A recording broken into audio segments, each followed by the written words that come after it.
Alaridos en la noche. Hace 6 meses perdí a mi tía Felisa. En mi familia tenemos la tradición de hacer 3 novenarios. El primero ocurre en las semanas inmediatas al deceso, el segundo a los 6 meses y el último justo al año de su fallecimiento. Esta vez nos tocaba el segundo, y por eso nos reunimos en el viejo rancho de mi abuelo en un pequeño poblado de Durango. A mí siempre me gustó aquel lugar rodeado de cerros y silencio, pero en esta ocasión el ambiente se sentía más denso. Supongo que el dolor por la partida de mi tía, sumado a lo que está por suceder, hizo que todo se transformara en un escenario cargado de presagios oscuros. Cuando llegamos, mi madre y mis tías comenzaron a preparar lo necesario para el rezo de esa noche. Mis primos y yo solíamos entretenernos corriendo por el patio y explorando cada rincón del rancho. Sin embargo, esta vez había algo más que nos llamaba la atención, un rancho abandonado que se encontraba a apenas 50 metros del nuestro. Dicen que hace décadas estuvo habitado por una familia que se fue de la región de manera repentina, dejando tras de sí muebles, animales y rumores que nadie se atrevía a confirmar. Mis primos y yo habíamos crecido escuchando historias sobre ese lugar, que si se aparecían luces extrañas o si alguien escuchaba rezos de ultratumba en medio de la noche. Nunca les había dado mucho crédito, pero la curiosidad siempre estuvo ahí. Aquella tarde, mientras los adultos iban en la camioneta al pueblo más cercano a comprar veladoras y café para el novenario, mis primos Mario y Erika y yo nos quedamos solos.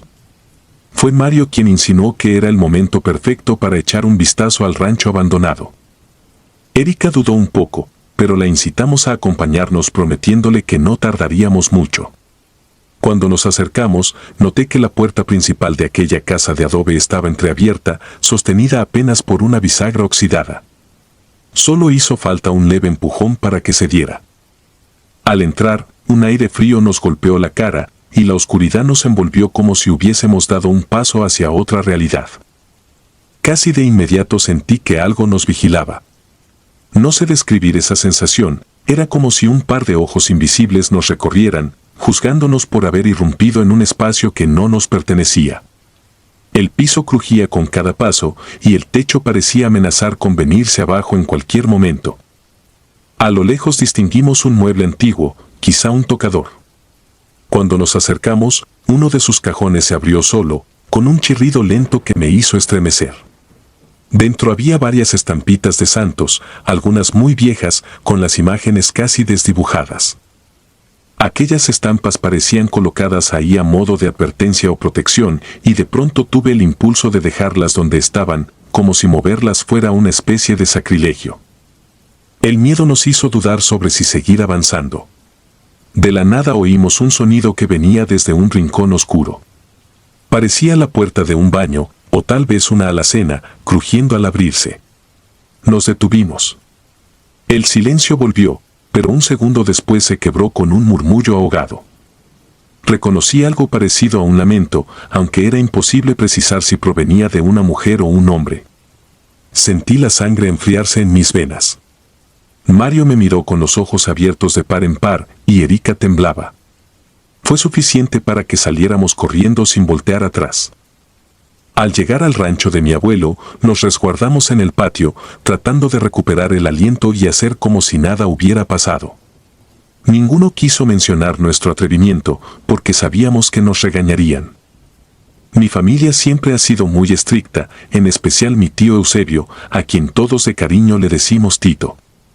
Cuando era niño, me contaba anécdotas sobre lugares malditos y sucesos que no tenían explicación.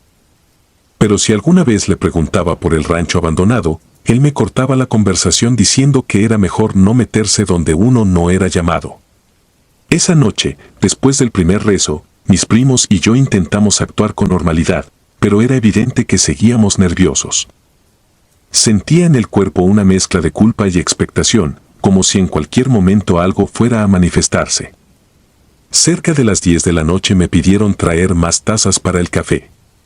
El comedor estaba lleno de gente, mi madre, mis tías, el padre que rezaba y algunos vecinos.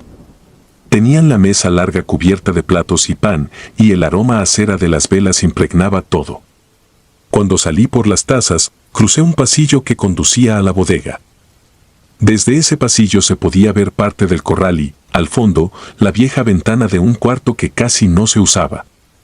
Sentí una presencia, como si alguien estuviera al otro lado del cristal. Me detuve en seco. Distinguí lo que parecía un rostro, una sombra que se asomó por la ventana y se ocultó de inmediato. El corazón me empezó a latir con tanta fuerza que pensé que se me saldría del pecho. Era imposible que fuera alguno de mis familiares, pues todos estaban en el comedor y no había nadie más en la propiedad. Tomé las tazas y regresé tan rápido que tropecé con los muebles, soltando casi un grito de sobresalto. Nadie notó mi agitación porque había mucho ruido de conversaciones y oraciones entrecortadas. Esa noche me tocó dormir con mi prima Erika. Eran casi las 3 de la mañana cuando me sacudió el hombro, desesperada, para que despertara. Me dijo que alguien estaba tocando la ventana. Yo giré la cabeza y, efectivamente, vi una silueta oscura pegada al cristal, como si tuviera la mano apoyada contra el vidrio. Sentí que la razón me abandonaba. Traté de calmar a Erika diciéndole que seguramente era Mario intentando asustarnos, y fingí un gesto de disgusto para que ella creyera que todo estaba bajo control. No me creyó del todo, pero se acurrucó bajo las cobijas y prefirió no mirar de nuevo.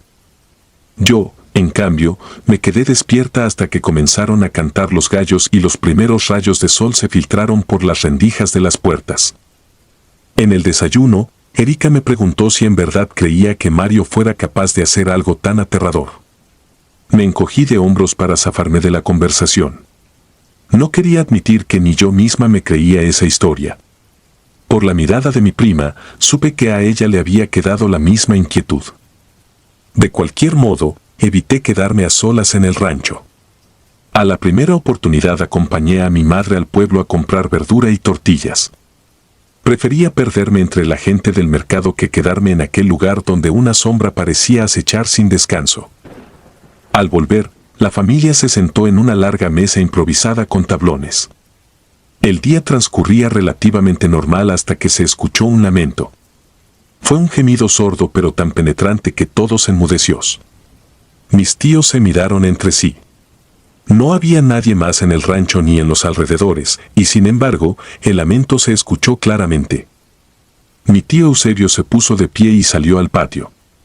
Yo lo seguí, temblando. Cuando me vio, su expresión reflejaba preocupación. Murmuró que alguien había entrado al rancho abandonado, y que los alaridos provenían de allí. Sentí que la cara se me encendía. Pensé que se había enterado de nuestra incursión. Pero él tenía otra idea, me dijo, con voz ronca, que quien hubiera osado irrumpir en esa propiedad arrastraba un peligro sobre sí mismo. No comprendía a qué se refería, pero la forma en que lo expresó me dejó paralizada. Por fin me habló de aquella historia que yo había escuchado vagamente en mi infancia. Contaba que, hace muchos años, vivió en el rancho abandonado un hombre muy devoto que cuidaba solo a su hijo pequeño, pues la madre murió durante el parto. El hombre llevaba al niño a misa cada domingo y lo educaba en la fe con disciplina. Un día, mientras él sembraba maíz, el niño jugaba cerca de un pozo. Fue en un instante, un descuido. El niño cayó al agua y, cuando lo sacaron, ya no respiraba. A partir de entonces, el hombre se sumió en una profunda depresión y en el alcohol. Dicen que todas las noches se oían sus gritos, que maldecía la tierra y la vida, y que se culpaba por no haber visto el peligro. Pasó el tiempo, pero sus lamentos nunca pararon. Aquel rancho quedó manchado por su dolor, y la gente aseguraba que, incluso después de que el hombre murió, su voz continuaba penando en las habitaciones. Algunos afirmaban verlo vagar por los pasillos, aferrado a la esperanza de encontrar a su hijo. Cuando mi tío terminó de contarme esta historia, sentí que mis piernas se aflojaban. No pude disimular. Él me miró con un gesto adusto, y supo de inmediato que habíamos estado en el rancho sin permiso. Me dijo que no dijera nada a los demás, que no pretendía sembrar el pánico. Solo me advirtió que cuidáramos lo que hacíamos y no volviéramos a entrar allí, porque si ese espíritu nos había sentido, no nos dejaría en paz tan fácilmente. Me pregunté qué podía significar eso en la práctica. Me aterraba la idea de un fantasma. Hasta ese momento, creía que los sustos podían explicarse por el miedo y la sugestión, pero mi intuición me decía que esta vez no era producto de la imaginación. Los días siguientes del novenario fueron una verdadera tortura. Todas las noches sentía pasos a mi alrededor y en ocasiones distinguía un susurro que se colaba por debajo de la puerta. Erika también escuchaba rasguños en la ventana, pero fingíamos que eran ramas del árbol cercano. Intenté rezar, pero mi mente no dejaba de evocar la imagen de ese cajón abriéndose solo en el rancho maldito. Mi familia seguía con los rezos, convencida de que así la memoria de mi tía se honraría como debía ser. Yo no quería quedarme sola ni para ir al baño, y a duras penas lograba conciliar el sueño cuando el cuerpo me vencía. La última noche del novenario, justo antes de que amaneciera, creí ver la figura de un hombre de pie en el umbral de la habitación. Era alto y su rostro estaba cubierto por las sombras, pero sentí en sus ojos un dolor inhumano. Intenté gritar, pero la voz no me salió. Él levantó la mano en un gesto que no supe interpretar y desapareció sin más. Al aclarar el día, lo primero que hice fue contarle a Mario y a Erika. Ninguno se burló. De hecho, me confesaron que habían soñado con un hombre llorando y que, al despertar, escucharon lo que creían eran sollozos en el pasillo. Parecía que todos compartíamos la misma pesadilla, hecha realidad. Cuando el novenario terminó y la familia se marchó, yo fui la última en subir a la camioneta. Antes de irnos, mi tío Eusebio se acercó para preguntarme si sentía algo raro todavía. Le dije que sí, aunque ya no tan intenso. Él asintió con tristeza y me pidió que no volviera jamás al rancho abandonado. Supe que, de algún modo, las almas que se lamentaban allí seguirían rondándonos con su pena desgarradora si no respetábamos sus espacios. Subí al vehículo y me fui sin mirar atrás. Hasta el día de hoy, no sé si lo que vi fue real o producto de mi miedo. Sin embargo, me basta con recordar esos lamentos y la silueta en la ventana para que se me erice la piel. No volví a preguntar por la historia del hombre y su hijo, ni por lo que había en el rancho abandonado. Prefiero creer que algunas puertas nunca debí abrirlas y que hay secretos marcados por el dolor que es mejor no perturbar. A veces me quito el sueño recordando la forma en que aquel cajón se abrió, el frío helado que sentí al entrar en la casa y los golpes suaves en la ventana en plena madrugada. Todavía, en mis peores pesadillas, revivo los pasos en el pasillo y esa mirada que me atravesó el alma. Entonces comprendo que hay sombras que el tiempo no disipa, hay historias que viven en los muros de un lugar maldito, esperando a que alguien, por pura curiosidad, las despierte de su eterno reposo. La última visita. Soy enfermero y trabajo en un asilo de ancianos desde hace 4 años. Mi jornada siempre ha sido el turno nocturno. Nunca pensé que algo sobrenatural fuera más que meras historias para asustar, pero lo que viví entre estos pasillos cambió mi forma de ver la vida y la muerte. Esta historia todavía me quita el sueño, porque lo que ocurrió no fue un simple juego de mi imaginación, sino un suceso que sacudió mis convicciones más profundas. Durante mi primer año en el asilo, todo parecía normal, noches tranquilas, abuelos con sus rutinas, historias de vida que iban y venían. Aprendí rápido que los ancianos pueden enseñarte más de lo que uno imagina, sobre todo si los escuchas con paciencia y cariño. Con el paso del tiempo, me acostumbré a las sombras de los pasillos, a los susurros o a las risas apagadas en las habitaciones. Sin embargo, había residentes que dejaban huella de una forma distinta, algunos eran risueños, otros protestaban por todo, y unos pocos se quedaban en silencio, con una mirada que parecía atravesar cualquier alegría pasajera. Después de unos años, la mayoría de mis compañeros decían que el turno de noche era tranquilo porque los abuelos duermen. Yo, en cambio, sentía que era la parte más inquietante del día, soledad, los pasillos iluminados por tenues bombillas de emergencia, el crujir de las puertas viejas y el eco de pasos que no siempre podías ubicar. Pero nada de eso se comparó con lo que viví cuando conocí a Doña Nieves, una anciana menudita y amable que llegó poco antes de cumplir yo mis 3 años de servicio. Doña Nieves era de esas personas que siempre tenían una sonrisa reservada para quien se le acercara. Tenía el cabello muy cano, una voz suave y los modales de una época en la que la cortesía nunca se soltaba de la mano de la sabiduría. Me llamaba hijo cada vez que me veía, aunque en realidad ella trataba a todos con ese mismo cariño. Pero entre nosotros se formó un lazo especial desde el principio. A diferencia de otros abuelitos, ella nunca demandaba favores extra ni se quejaba del dolor, aunque el desgaste de su cuerpo la tenía prácticamente confinada a su cama. Siempre me decía que, si uno mantenía la mente en paz, la vida sería más llevadera, por más adversidades que existieran alrededor. A lo largo de mis noches, cuando yo iba a llevarle su cena o a revisar sus signos vitales, ella me ofrecía palabras de aliento. Hablábamos de cosas personales, de mi familia, de mis sueños de comprarme una pequeña casa algún día, de lo mucho que me pesaba ver a quienes sufrían. No importaba que tan cansado estuviera, siempre encontraba refugio en su conversación pausada. Ella repetía una frase que me retumbaba por dentro: «Tienes un gran corazón, hijo, pero no cargues con penas ajenas como si fueran tuyas». Decía que yo debía aprender a cuidar mi salud emocional, porque en ese asilo cada historia podía herir si la dejabas entrar demasiado. Con el paso de los meses, su salud decayó. Ya no podía ni levantarse sola para ir al baño y yo la ayudaba con cuidado. Era duro ver cómo su cuerpo se reducía a un frágil esqueleto cubierto de piel fría y temblorosa. Un médico comentó que tal vez no pasaría de aquel invierno y yo me aferré a la esperanza de que se recuperara. Incluso aporté un poco de mi sueldo para ayudar en algunos de sus gastos médicos. Aún así, parecía que cada día se consumía un poco más. La impotencia me acompañaba noche tras noche. Solo su sonrisa serena me hacía pensar que la esperanza era posible, aunque su agotamiento fuera cada vez más evidente. Llegó un punto en el que todos los del asilo sabían que a doña Nieves no le quedaba mucho tiempo. Sus momentos de lucidez eran cada vez más cortos. A veces me reconocía, a veces se quedaba mirando un punto fijo y murmuraba cosas que no lograba entender. Me partía el alma verla tan débil, sobre todo porque había sido mi amiga, mi confidente y mi mejor consejera en aquel lugar lleno de historias tristes. Una noche de invierno, más fría de lo normal, salí tarde de mi casa y llegué con media hora de retraso al asilo. Encontré al compañero a quien debía relevar esperándome con evidente prisa.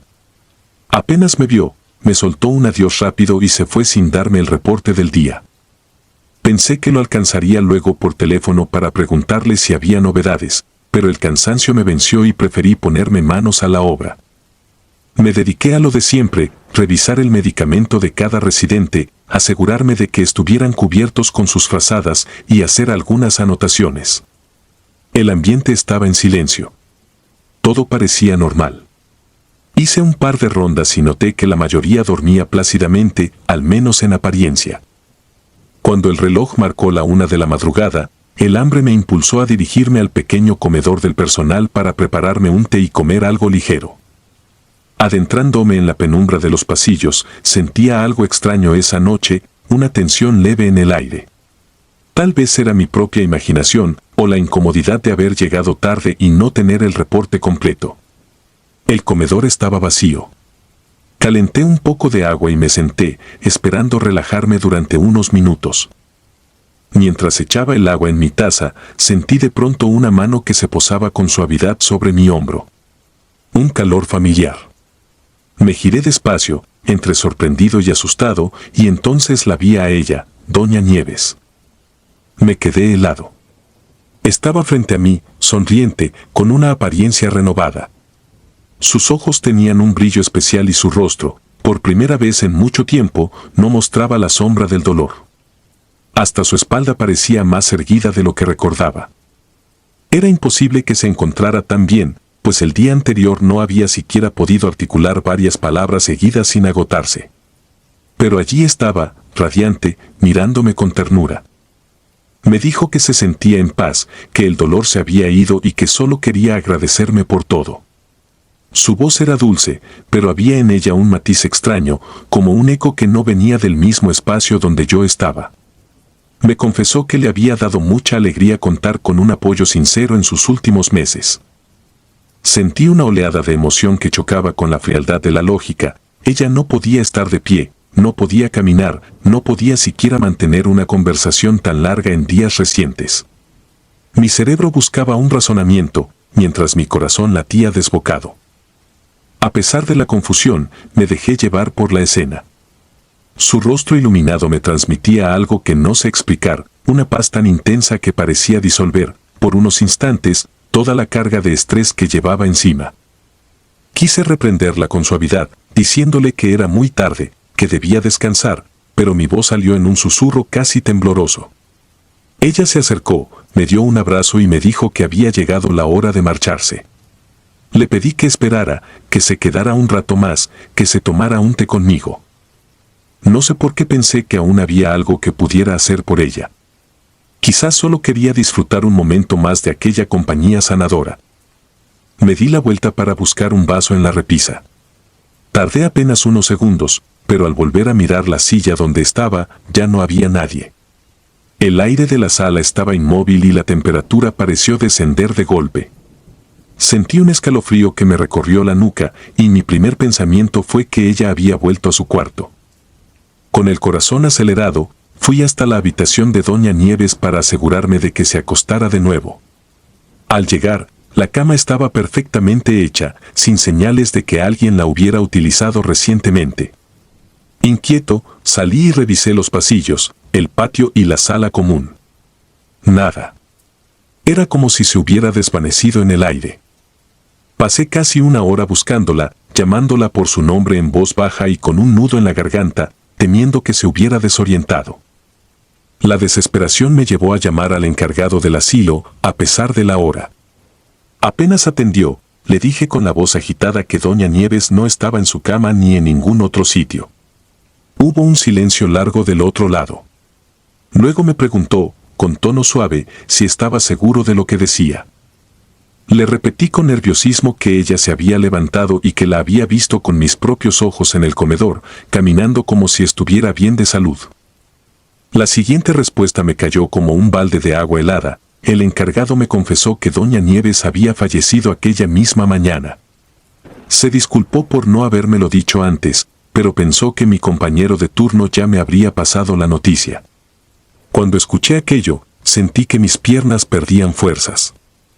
Colgué el teléfono sin responder nada. No podía creerlo. ¿Cómo era posible? Ni siquiera pude procesar las palabras de mi superior. Me quedé en medio de un pasillo, con la respiración agitada. Empecé a repasar mentalmente la escena en el comedor, sentí su mano, vi su rostro, escuché su voz tan clara, tan llena de una vida que no había tenido en sus últimos días. El abrazo, ese abrazo que me había inundado de una calma imposible de describir. ¿Había sido un sueño? ¿Una alucinación provocada por mi cansancio y mi culpabilidad por haber llegado tarde? Pero no. Lo que percibí en ese momento fue tan real como los latidos frenéticos de mi corazón. Todo lo viví en carne y hueso. Quise creer, por un instante, que tal vez hubo un error, que tal vez confundieron a Doña Nieves con otra residente. Sin embargo, la falta de su presencia en la cama, el reporte médico, la historia clínica, los avisos que seguramente se habrían hecho a la familia, todo encajaba con la noticia de su fallecimiento. Era absurdo pensar que estuviera viva cuando el propio asilo confirmaba su partida. Di vueltas por los pasillos sin saber qué hacer. Una parte de mí quería correr, salir de allí y no regresar jamás. Otra parte quería volver al comedor, esperando encontrar alguna señal de ella, un susurro, algo que me confirmara que no me estaba volviendo loco. Estuve a punto de subir a la azotea, donde a veces íbamos a despejarnos la mente, pero sentí un miedo atroz de encontrar una silueta esperándome en la penumbra. Por primera vez en mi vida, sentí terror de estar en ese lugar que ya conocía de memoria. Miré el reloj, eran casi las 2:30 de la madrugada. Pensé en llamar de nuevo al encargado o en despertar a algún compañero, pero no encontraba las palabras. Mi mente solo repetía que Doña Nieves me había visitado para despedirse y agradecer todo lo que hice por ella. Sentí lágrimas contenidas, un escalofrío de puro desconcierto y una punzada en el corazón al entender lo que aquello significaba. Las horas siguientes las pasé vagando como un fantasma. Cada rincón del asilo parecía agrandarse, las sombras se hacían más densas y el silencio era tan pesado que parecía aplastarme. Recordé la frase que doña Nieves solía repetirme, no llevar las penas de los demás como si fueran mías. Pero, en ese momento, sentía que su partida me arrancaba parte de mi ser. Cuando salió el sol, no pude quedarme hasta el final de mi turno. Le avisé al relevo que me sentía mal y me fui. Necesitaba aire fresco. Los días que siguieron fueron extraños. Tuve que asistir al velorio de doña Nieves para darle el pésame a la familia, pero ni siquiera pude acercarme al ataúd. Sentía que, si la volvía a ver en reposo eterno, mi mente se partiría en dos. Sin embargo, la recordé viva, radiante, caminando hacia mí en el comedor, abrazándome con esa calidez que parecía de otro mundo. Desde aquella noche, no pude negar la posibilidad de que haya algo más allá de lo que entendemos como real.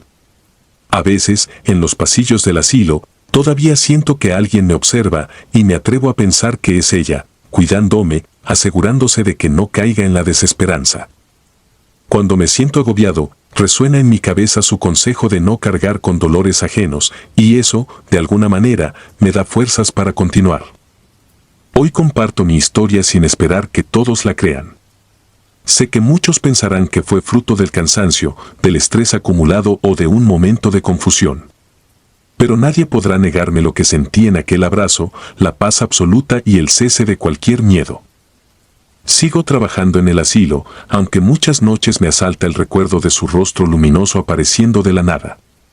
Y, a veces, por un instante, dudo entre sentir pánico o gratitud. Quizá doña Nieves me regaló el último destello de su bondad antes de descansar para siempre. Mientras tanto, sigo con mi rutina, reviso a los ancianos, vigilo que estén cómodos, les ofrezco algo de compañía en la larga noche. Pero ahora, cuando escucho un crujido en el pasillo desierto o veo una figura moviéndose en la penumbra, no corro a buscar una explicación lógica de inmediato. Prefiero pensar que, en la delgada línea que separa la vida de la muerte, hay afectos que no entienden de límites terrenales. Y si alguna vez la siento cerca, no será un motivo de terror, sino un recordatorio de que las almas agradecidas pueden regresar para darnos un último consuelo o una última visita. Si disfrutas de los relatos, te invitamos a apoyarnos con un like y un comentario, ya que eso nos ayuda muchísimo. Además, si aún no estás suscrito o suscrita, te animamos a formar parte de la comunidad del terror. Muchas gracias por escucharnos y por tu apoyo.